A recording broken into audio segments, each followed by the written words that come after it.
She felt the cowboy's hand close around her wrist. Just as the men from Denver stepped onto the platform, Snow slammed against the station windows, while Naomi backed into the dark corner beside the freight crates, her breath shaking hard enough to fog the air between them. Zeke Mercer pulled his hat low, one hand resting near his holster, the other steady against her trembling fingers. Then he leaned close and whispered, "Easy now." And somehow that scared her more than the gunman outside. "If this story pulls you in, stay with us until the very end." The wind came hard through Red Hollow that night. It rolled down from the Wind River Range in long, angry whistles that rattled loose shutters and pushed snow through every crack in town. The mining camp looked half-buried already. Lanterns swung outside the saloon. Horses stamped in the frozen mud beside the hitching rail. Somewhere farther uphill, a drunk man laughed before coughing into the cold. Then the freight wagon arrived. Its wheels groaned as it pulled through the narrow street just before midnight, covered in snow from axle to canvas roof. The driver barely slowed. Nobody noticed the woman climbing down from the back. She hit the ground awkwardly, one hand catching the wagon wheel before she fell completely. Snow soaked the hem of her dark skirt at once. She pulled her coat tighter around herself and looked back down the road. Nothing, not yet. Still, her breathing stayed uneven. Naomi Reed carried only two things: a worn leather satchel hanging from her shoulder and a revolver tucked beneath her coat. Her fingers stayed wrapped around the grip, even after she realized the gun was useless. No bullets left. The wagon disappeared into the storm. For a moment, she simply stood there in the middle of Red Hollow while snow gathered on her shoulders. The town looked smaller than she expected. One muddy street, a blacksmith shop, a feed store with crooked windows, a church with no bell, and the saloon glowing amber against the dark. Music drifted faintly through the walls, piano keys, laughter, glass breaking. Naomi turned away from it immediately. Too many eyes inside. Too many questions. She moved behind the buildings instead, boots crunching through deepening snow until she found the stable tucked behind the saloon. Warm air drifted from inside with the smell of hay, leather, and horses. The mule nearest the entrance lifted its head when she stepped in. "Easy there," she whispered automatically. Her voice sounded dry, worn out.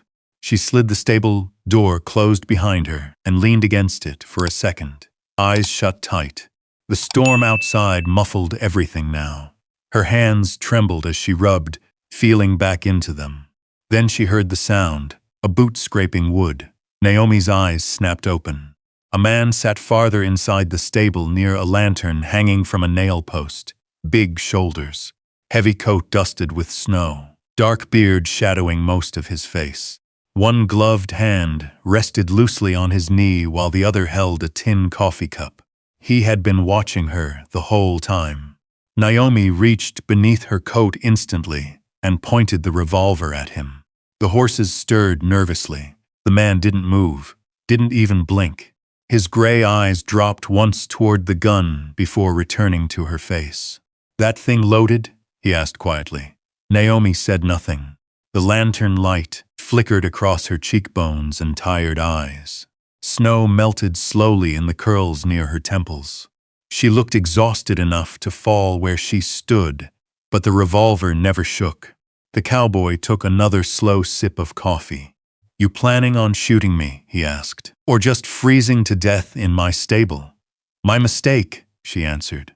Her voice carried traces of somewhere farther east, softer edges buried beneath caution.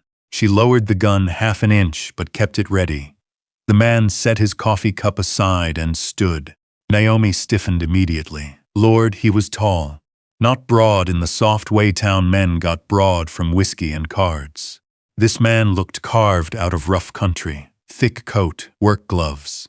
Snow still clinging to his boots. A faded scar crossing the underside of his jaw.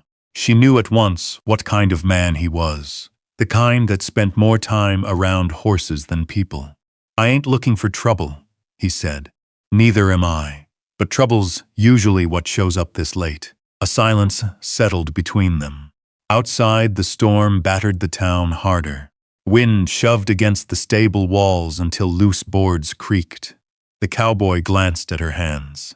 They were trembling badly now, no matter how hard she tried hiding it. Without a word, he grabbed a wool blanket hanging over the stall rail and stepped closer. Naomi lifted the revolver again immediately. The man stopped. His expression never changed. "Easy now," he said softly.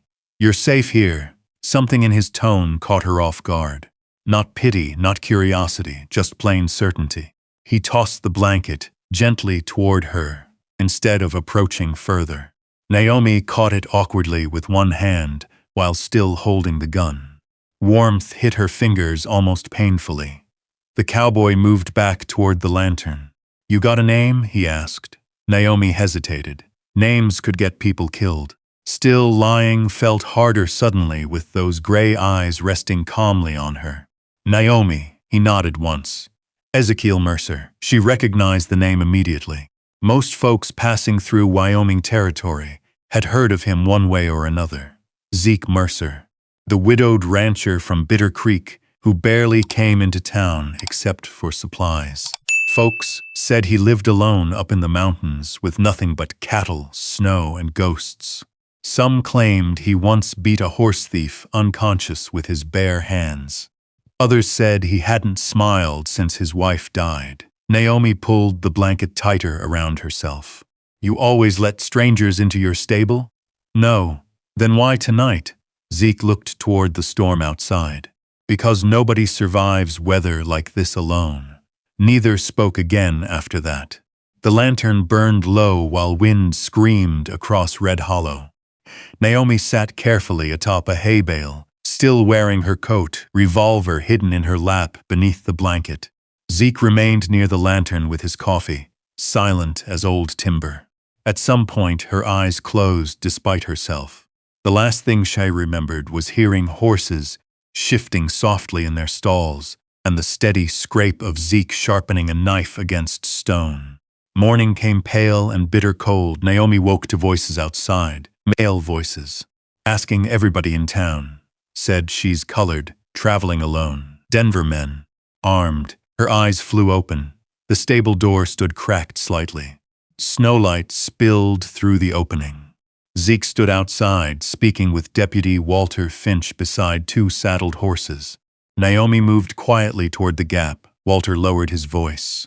"Road south's buried solid. Nobody leaving the territory till this storm clears." "How many men?" "2. Maybe more coming." Zeke glanced toward the stable. Naomi stepped back immediately. A second later, the door opened fully. Cold air rushed in around him. "She with you?" the deputy asked from outside. Zeke looked straight at Naomi. A long pause passed. Then he answered without turning around. "She is now." Walter studied him carefully before nodding once. "Then get her off the street before Boone's men start tearing this town apart." The deputy rode off into blowing snow. Naomi stared at Zeke. "You don't even know me." "No," he answered. "But somebody's hunting you." She tightened her grip on the satchel hanging beside her. "I can leave." "No, you can't." He stepped aside and pointed toward the mountains beyond town where snow swallowed nearly everything. "Pass is closed. You head out alone. They'll either find you first or the cold will." Naomi hated that he was right. Hated needing help even more. Zeke reached for his saddle gloves hanging by the door. "My ranch sits about 12 miles north in Bitter Creek Valley. Nobody goes up there this time of year." "And you trust me in your house?" "No," he said honestly. That almost made her smile. Almost. By noon, they left Red Hollow behind. Snow fell lighter now, but the road disappeared more with every mile. Zeke rode ahead on a dark bay horse, while Naomi followed behind on an older mare with a white patch above one eye. Neither spoke much. The mountains rose taller around them. Pines bent heavy beneath snow. Frozen rivers glittered pale beneath weak winter sunlight. Once, Naomi looked back down the trail. Far behind them, near the edge of town, She thought she saw riders moving through the storm. Her stomach tightened instantly. Zeke noticed. Without saying anything, he slowed his horse until they rode side by side. For the first time in days, Naomi felt the edge of panic loosen slightly, just slightly. By the time they reached Bitter Creek Valley, dusk had already settled over the snow. The ranch appeared slowly through the trees, a weathered cabin, a barn, smoke drifting from a stone chimney into darkening sky, lonely, quiet, safe enough to scare her. That night, after supper eaten mostly in silence, Zeke gave Naomi the small room beside the kitchen. The bed creaked when she sat down. A kerosene lamp glowed low near the wash basin. Outside, wind rattled the cabin windows again. Naomi slept lightly, always lightly. Somewhere deep into the night, floorboards creaked outside her door. Her eyes snapped open instantly. She reached beneath the pillow and grabbed the revolver. The door opened halfway. Zeke stood there, holding a steaming mug in one hand. Naomi aimed the gun straight at his chest. For one long second, neither moved. Then Zeke looked calmly from the revolver to her frightened face. "Hot water," he said quietly. "Thought your hands might still hurt from the cold." He bent, placed the mug on the floor beside the door, then turned away. No anger, no lecture, just heavy footsteps disappearing back toward the front room. Naomi sat frozen in the dim light, revolver still raised long after he was gone. The steam curled slowly upward from the mug beside the door. And for the first time since leaving Denver, Naomi Reed realized something dangerous had begun inside that lonely cabin in Bitter Creek. She was starting to feel safe. That frightened her more than the storm ever had. Morning arrived pale and colorless across the valley. Snow covered the fences in long white curves, and smoke drifted lazily from the cabin chimney into a sky the color of tin. Naomi woke to the sound of an axe splitting wood outside. Steady, rhythmic, not angry, just work. She sat up slowly beneath the heavy quilt and stared around the small room. The walls were rough pine boards darkened by years of smoke and winter. A cracked porcelain bowl rested beside the washstand. Someone had left a clean towel folded carefully nearby. Zeke. The realization settled quietly in her chest. No man had ever left her comfort without expecting something in return. Naomi pushed the thought away and dressed quickly. When she stepped into the kitchen, warmth wrapped around her at once. The stove crackled softly. Coffee simmered in a dented tin pot. Zeke stood near the table peeling potatoes with slow, capable hands while snow melted off his boots onto the floorboards. He glanced up once. "Morning." Naomi nodded carefully. "Morning, that was all." Still, it felt strangely peaceful. She moved toward the stove and noticed another cup already sitting beside it. Coffee poured. Steam rising, waiting for her. Zeke never mentioned it, neither did she. Outside, wind brushed softly through the pine trees surrounding the ranch. The place felt buried far away from the rest of the world. Naomi could barely see the main trail beyond the lower pasture gate. "You always lived this far from folks?" she asked quietly. Zeke shrugged without looking up. "Folks usually disappoint me." Naomi almost smiled into her coffee. The days settled into a strange rhythm after that. Zeke worked from sunrise until dark, feeding horses, breaking ice in the troughs, repairing frozen fence posts where heavy snow had bent the wire low. Naomi stayed mostly inside at first, listening to the sounds of the ranch through the cabin walls. Boots on the porch, harness chains rattling, the barn door groaning open at dawn. Little by little, she began touching things around the cabin. At first, it was small. She swept ashes from the hearth while Zeke worked outside, folded blankets properly, washed dishes before he returned from the barn. Then one afternoon she found faded curtains stuffed inside an old cedar trunk near the back room. By supper, they hung over the windows. Zeke noticed immediately. He stopped just inside the door, with snow still on his shoulders. Naomi kept stirring stew at the stove without turning around. The wind came through the cracks, she said. Thought the curtains might help. Zeke stared at them another moment. Then he quietly removed his gloves and sat down at the table. No complaint.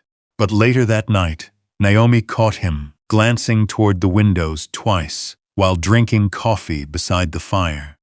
The next morning she moved the coffee tin from the left shelf beside the stove to the right one closer to the cups. That finally earned a reaction. Zeke reached automatically toward the old spot before stopping midair. A long silence followed. Naomi tried hiding her amusement. "You look offended. I knew where it was. You still do." His eyes narrowed slightly at her. Then, to Naomi's surprise, the corner of his mouth twitched almost like he was fighting a smile. Almost. A few days later, children's laughter echoed outside the cabin for the first time in years. Naomi had met the neighboring Parker boys while hanging laundry near the fence line. Their father ran sheep 3 miles west along Bitter Creek. The younger one, Eli, couldn't have been older than 8, thin as a fence rail with ears too big for his head. They followed Naomi back to the cabin mostly because she offered them molasses biscuits. Zeke rode in from the north pasture just in time to find muddy boots on his porch and 2 boys laughing near his woodpile. He sat silently on horseback for several seconds. Naomi looked up from the porch steps where she sat mending a coat sleeve. "Your neighbors seem friendly," Zeke grunted. "That's because they don't live with me." The boys left before dark, but their laughter lingered in the cabin afterward like warmth from an old fire. Naomi noticed something else, too. Zeke stayed at the supper table longer now. Before her arrival, she suspected he probably ate in silence and walked away the second the plate emptied. But lately he lingered with his coffee while she cleaned dishes. Sometimes he watched the fire. Sometimes he watched her hands moving through the warm dishwater. Never long enough to seem improper, just long enough to notice. One afternoon, near the end of January, Naomi insisted on helping repair broken fencing near the lower ridge despite the bitter cold. Snow squeaked beneath their boots while wind cut through the valley hard enough to sting exposed skin. "You don't have gloves fit for this," Zeke muttered while unwinding new wire. "I've survived worse." Something dark flickered behind her eyes when she said it. Zeke noticed. He noticed everything about her without meaning to. The way she rubbed her wrists when nervous, how she checked windows before sleeping, how she paused any time horses approached from the road. Naomi crouched near a fence post, pulling twisted wire tight when the sharp edge sliced across her palm. She hissed softly. Blood spotted bright red against the snow. Zeke crossed the distance immediately. "Let me see. I'm fine. You're bleeding." He caught her wrist before she could pull away. The second his fingers closed around her arm, Naomi jerked violently backward. Not startled, terrified, pure reflex, the look on her face stopped him cold. For one terrible moment, both stood frozen, while wind screamed across the valley around them. Naomi's breathing turned uneven. Her eyes fixed somewhere far beyond Bitter Creek, somewhere old and ugly. Zeke loosened his grip immediately. "I ain't gonna hurt you," he said quietly. Naomi looked away first. "I know," but her voice sounded uncertain. Back inside the cabin that evening, Zeke cleaned the cut carefully at the kitchen table beneath lamplight. Naomi sat stiff and silent while he wrapped clean bandages around her hand. His touch stayed careful, almost cautious. "You always this stubborn?" he asked after a while. Naomi looked down at the bandage. "Only when somebody tells me what to do." "That explains plenty." A soft laugh escaped her before she could stop it. The sound caught Zeke off guard. He looked up. For half a second, they simply stared at each other across the table, while snow rattled lightly against the windows. Then Naomi pulled her hand back gently. "Thank you," she murmured. Zeke nodded once and stood. That night, the cabin settled into silence again. Firelight flickered across the walls while wind moved heavily outside. Naomi slept lightly as always. Near midnight, she woke to the low murmur of a voice from the front room. At first, she thought Zeke was speaking to someone. Then she realized he was dreaming. Claire. His voice sounded rough with sleep. Don't go outside. Baby's sick. Naomi stayed perfectly still beneath the quilt. The fire had burned low enough that shadows filled most of the cabin now. Through the crack in her doorway, she could see Zeke asleep in the chair beside the hearth, one arm hanging loosely at his side. Even sleeping, he looked tired, haunted. Claire. The name came softer this time, like a prayer spoken too late. Naomi slowly lay back against the pillow. Outside, snow drifted quietly through Bitter Creek Valley, while the lonely rancher in the next room called for a woman who would never answer him again. And Naomi realized something else that night. Zeke Mercer was not hiding from the world because he hated people. He was hiding because once upon a time he had loved someone enough to break when she disappeared. Naomi carried that thought with her for days after hearing him speak his dead wife's name in the dark. Something between them shifted after that night. Not softer exactly, just more careful. The sharp edges were still there. Zeke still answered most questions with one sentence, if he could manage it.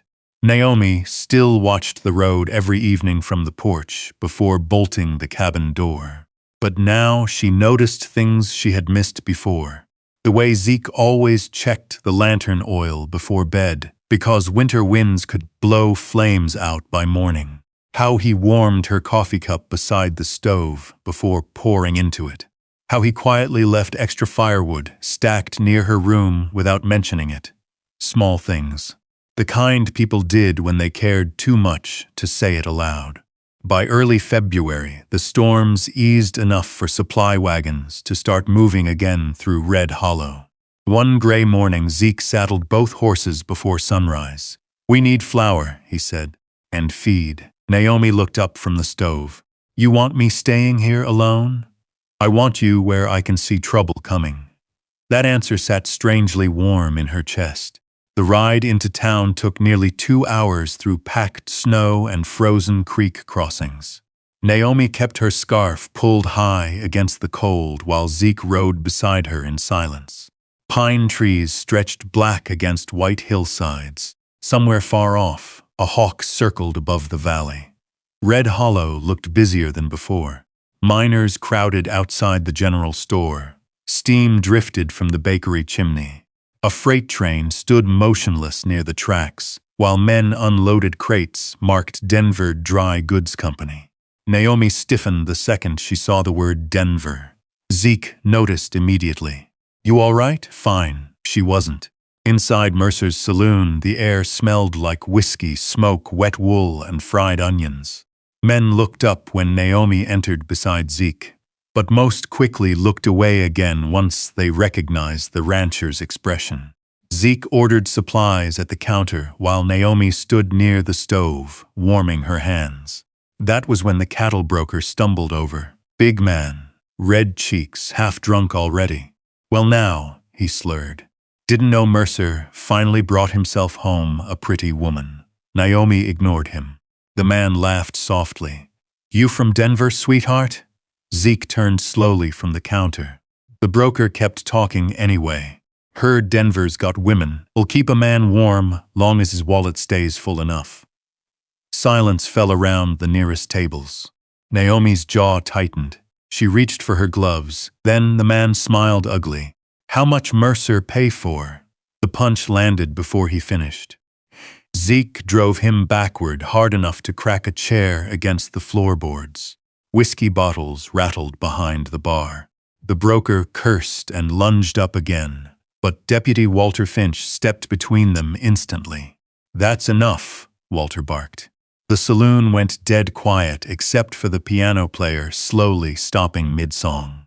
Zeke stood breathing hard, one fist still clenched. Naomi stared at him, not because he fought. Men fought in western towns every day. But because the anger on his face looked personal, like the insult had landed on him. They left town early after that.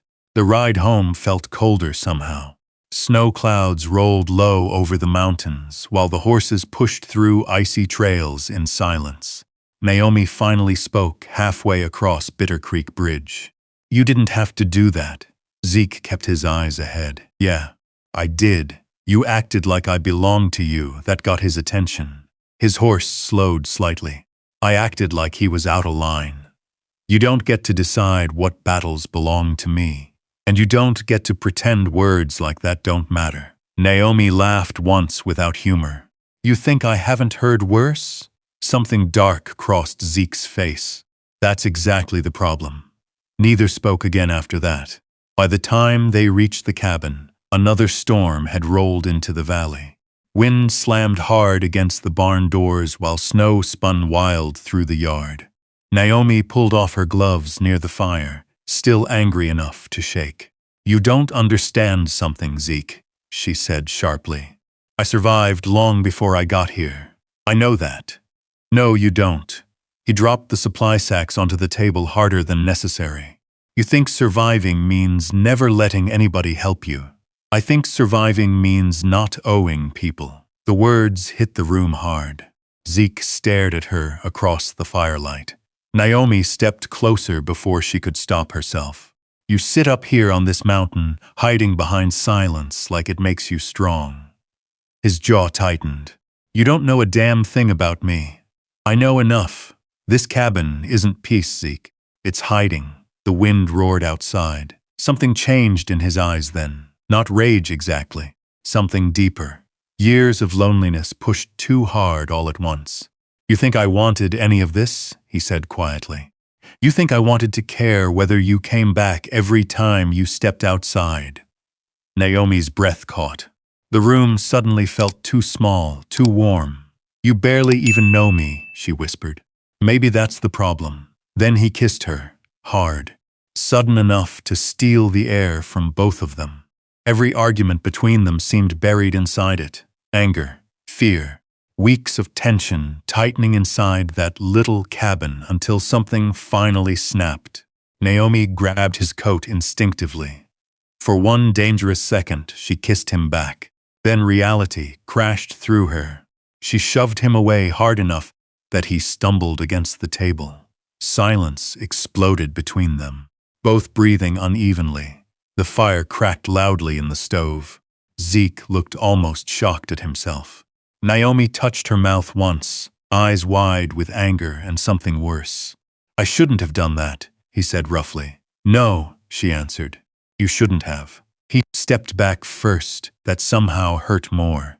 The rest of the evening passed in painful silence. Naomi folded laundry that didn't need folding. Zeke repaired a bridle strap near the stove, though his hands barely moved. Neither looked directly at the other. But every sound felt louder now, every breath, every accidental brush of movement. That night, Naomi lay awake, staring at the ceiling while snow battered the roof overhead. In the next room, she could hear Zeke pacing once across the floorboards before finally settling near the fire. Neither slept much. The following days turned strange.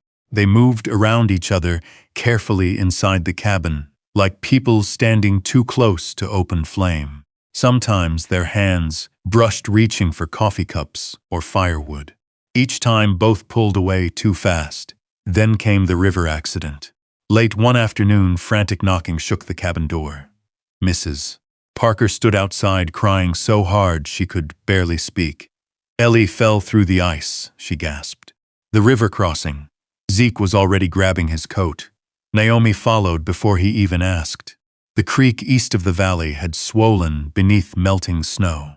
Thin ice cracked loudly along the edges while dark water rushed hard beneath it. Eli Parker clung to a broken branch near the center current, screaming from the cold. Without hesitation, Naomi ran straight into the freezing water. "Naomi!" Zeke shouted. The current nearly knocked her under immediately. Ice chunks slammed against her skirt while she fought toward the boy. Then Zeke hit the river behind her. Together they reached Eli just as the branch snapped loose. Zeke grabbed the boy. Naomi lost her footing completely. For one awful second, the current dragged her beneath the freezing surface. Zeke caught her arm before the river could pull her away. By the time they reached shore, Naomi's lips had turned pale blue from cold. Zeke wrapped her tightly in his coat while Mrs. Parker cried over her son nearby. "Stay with me," Zeke kept saying low against Naomi's wet hair. "Stay awake." She looked up at him through shivering breaths. And for the first time since that angry kiss, neither of them looked away. Hours later, back inside the cabin, Naomi sat wrapped in blankets beside the fire, while Zeke knelt nearby, drying her soaked hair gently with a towel. The room glowed gold with firelight. Neither spoke much. They didn't need to. Then, Zeke carefully lifted the edge of her wet blouse to check whether the cold had turned dangerous. That was when he saw them. Long, pale scars crossing her back beneath her shoulder blades. Old scars. Not accidents, not small ones. Zeke's hand froze instantly. Naomi closed her eyes. The fire cracked softly between them, while snow drifted down outside the cabin windows. And in that terrible quiet, Zeke Mercer understood one thing with absolute certainty. Whatever Naomi Reed had run from in Denver, it had followed her long before she ever reached Wyoming. After the river rescue, the cabin changed again. Not loudly, not all at once, but something quiet settled between them now. Something heavier than attraction and softer than fear. Zeke never mentioned the scars he had seen on Naomi's back. Naomi never thanked him for pulling her from the freezing current.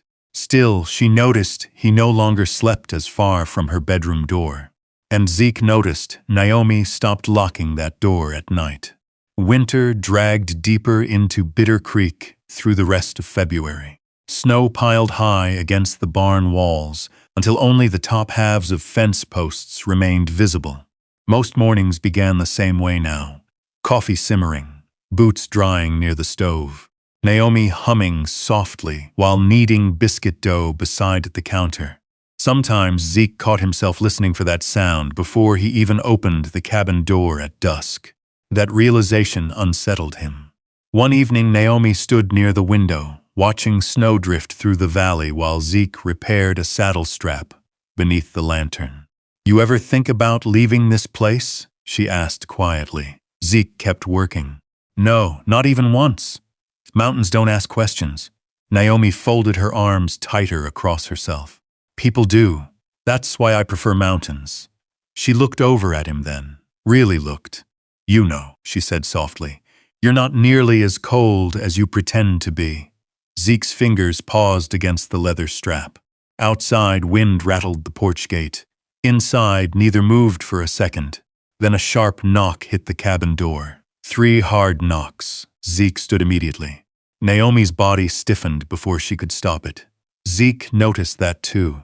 He crossed the room slowly and opened the door to reveal Doc Bennett standing beneath a layer of snow with his medical bag hanging from one hand. "Sorry for the hour," the old doctor muttered. "Mrs.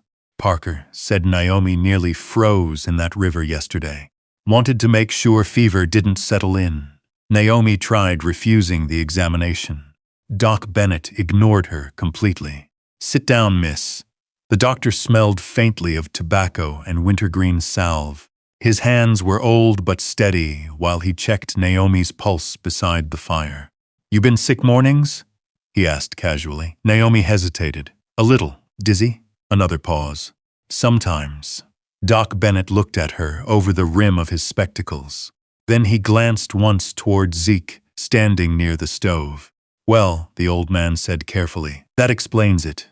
Naomi frowned slightly. "Explains what?"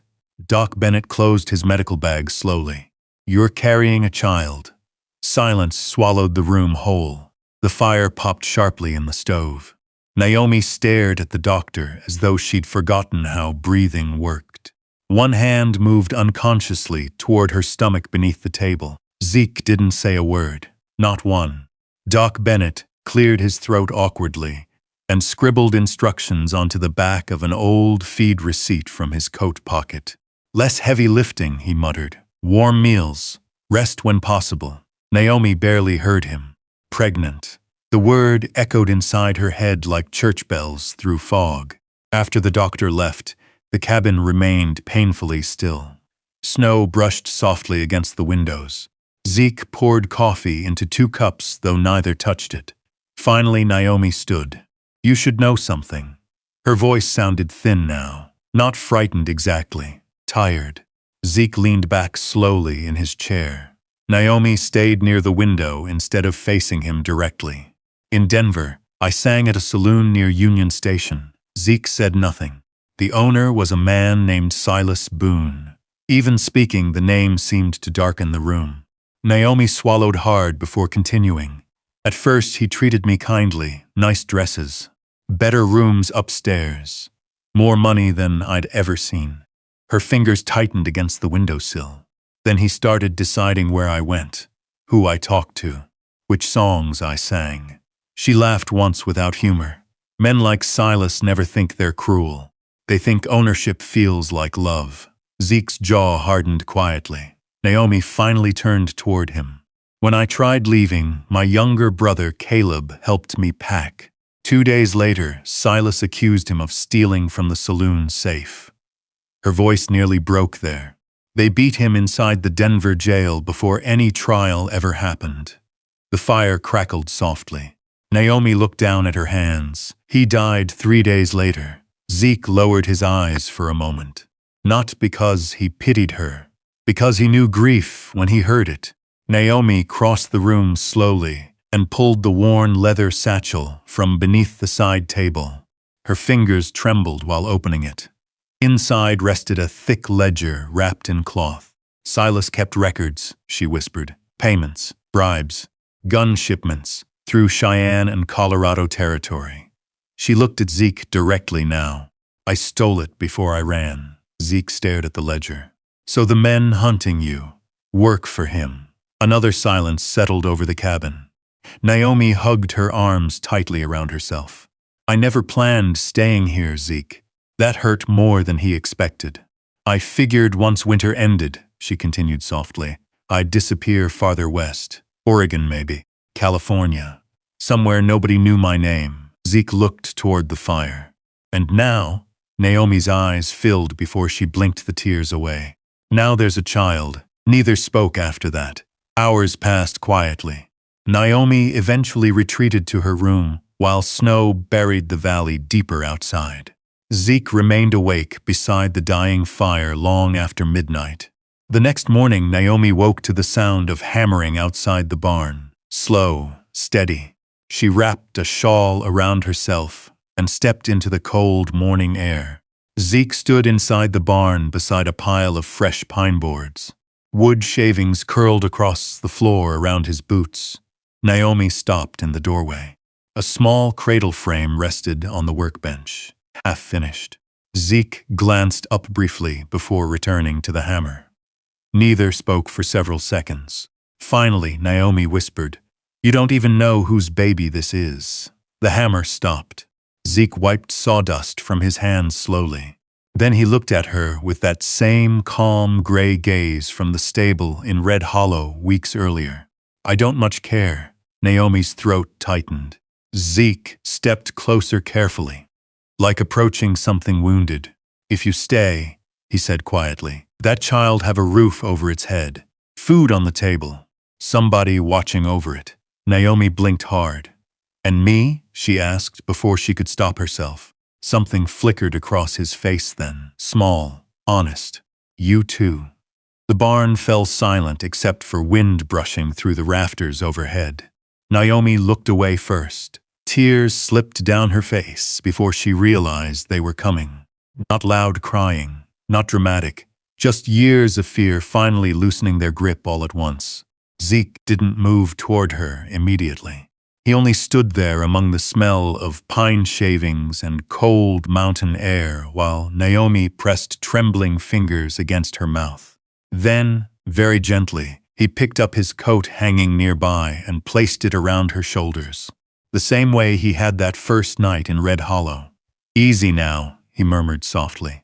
This time Naomi didn't pull away.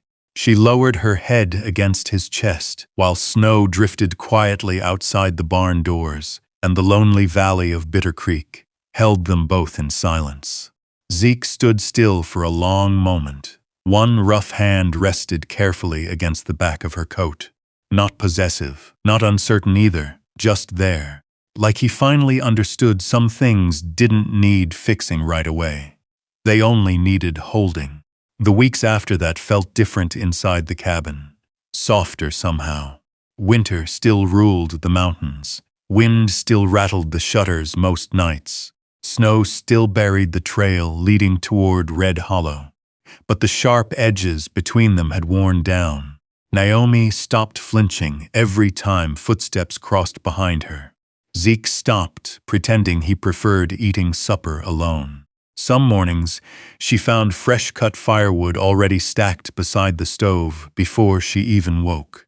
Other nights, Zeke came in from the barn to discover warm peach preserves sitting beside his plate, because Naomi remembered he'd once mentioned his mother used to make them during spring thaw. Neither spoke much about those things. They simply noticed.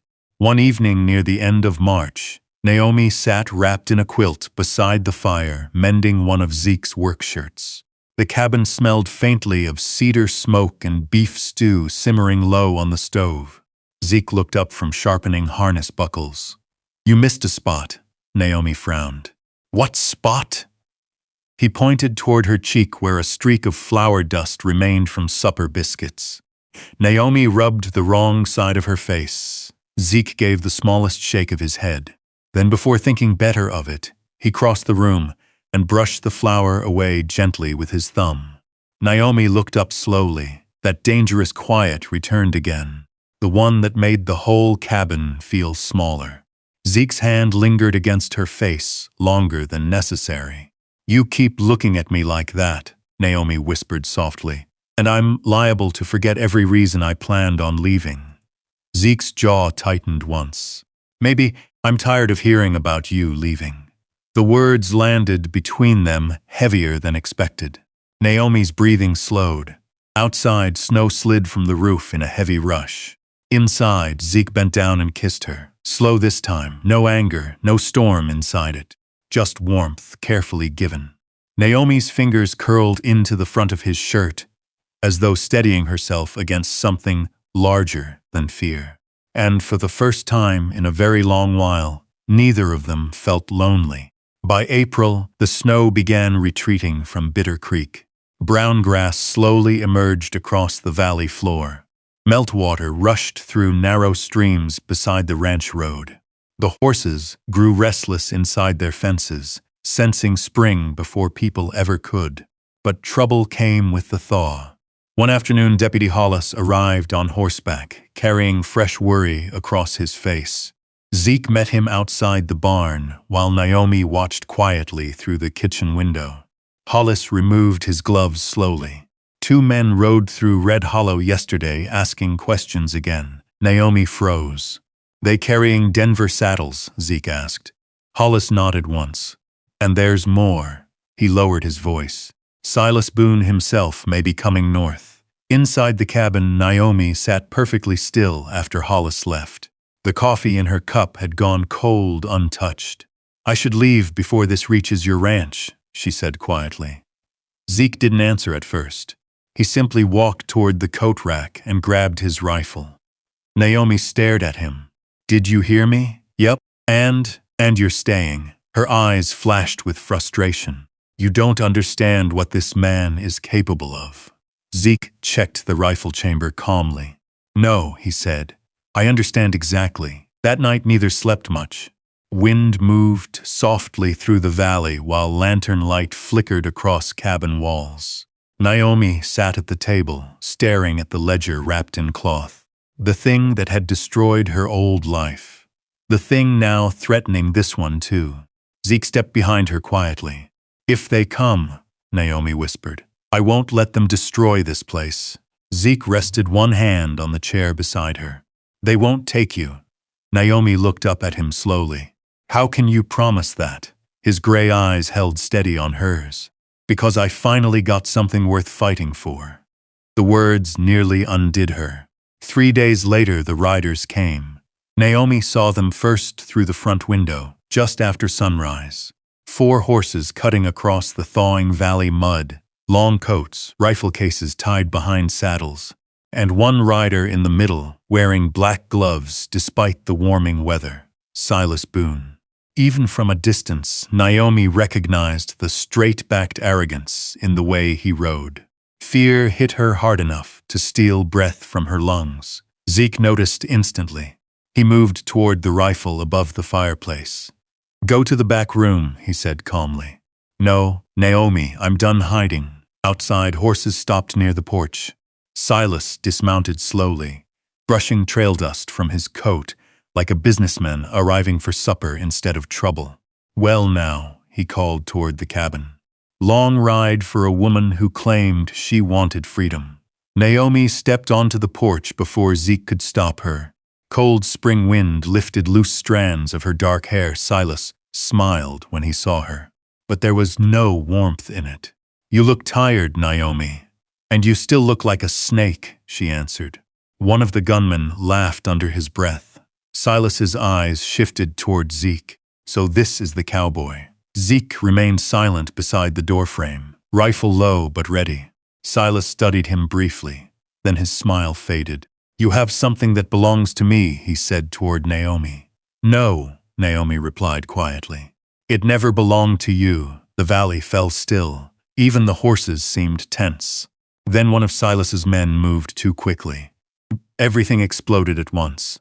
Gunfire cracked across Bitter Creek. A lantern shattered near the porch rail. Horses screamed and jerked backward. Naomi ducked low behind a water barrel while Zeke fired once from beside the doorway. The sound echoed through the mountains. One gunman dropped his rifle and stumbled back. Silas cursed sharply. Then another shot rang out. Zeke jerked sideways hard. Naomi saw red spreading through his coat sleeve near the shoulder. Something inside her snapped wide open. Not fear anymore, fury. She grabbed Zeke before he collapsed against the porch rail. Inside, he growled through clenched teeth. But Naomi's eyes had already fixed on the satchel hidden beneath the floorboards. The ledger, the only thing capable of ending this. And for the first time since arriving in Wyoming, Naomi Reed stopped thinking about running. Maybe that's what makes a place become home. Not the walls, not the roof, not even the land beneath your feet. Maybe home begins the moment someone looks at your broken pieces and stays anyway. Out there in Bitter Creek, surrounded by snowmelt, horses, and mountains older than memory, 2 wounded people finally stopped carrying their pain alone. Zeke had spent years believing silence could protect a man from loss. Naomi believed trust only gave people another chance to hurt you. But little by little, through long winters, quiet suppers, tired hands, and small acts of kindness, they built something stronger than fear. If you've ever had to start over, if you've ever wondered whether life still held one soft place meant for you, then maybe you understand why Naomi stood so still when Zeke whispered those words. "Easy now. You don't have to run anymore." Sometimes love doesn't arrive loudly. Sometimes it sounds like boots crossing a wooden floor late at night just to make sure the fire is still warm. Sometimes it looks like a man repairing a porch chair after a gunfight because he plans on tomorrow. And sometimes healing begins the first time somebody makes you feel safe enough to rest. Tell me down below where you're listening from tonight, and whether there's someone in your life who once helped you believe in home again. And if these quiet Western stories still mean something to your heart, stay a while. There are more trails ahead, more storms, more love stories, and more forgotten souls waiting by the firelight.